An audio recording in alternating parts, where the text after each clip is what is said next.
પણ આઈડિયાની અંદર આપણે જોઈએ તો રિસેન્ટલી એક સારું કરેક્શન આપણે ઓબ્ઝર્વ કર્યું છે. સમવેર અરાઉન્ડ 12 સુધીના લેવલ્સ આપણને આવતા જોવા મળ્યા હતા. ત્યાં સુધી ₹9 સુધીનો ડ્રોપ આપણે ઓબ્ઝર્વ કર્યો છે.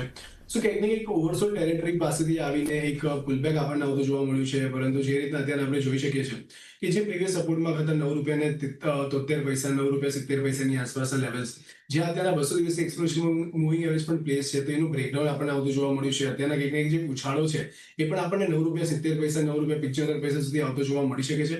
જો એ લેવલ્સ પાસેથી ફરીથી રિજેક્શન આવે છે અને કરેક્શન એક્સટેન્ડ થતું જોવા મળે તો કદાચ નીચેમાં ₹8.60 સુધીના લેવલ્સ પણ આપણને આવતો જોવા મળી શકે છે. જ્યાં ઉપરની સાઈડ પર વાત કરીએ તો ₹10 એક સ્ટ્રોંગ હર્ડલની જેમ કામ કરતું જોવા મળી શકે.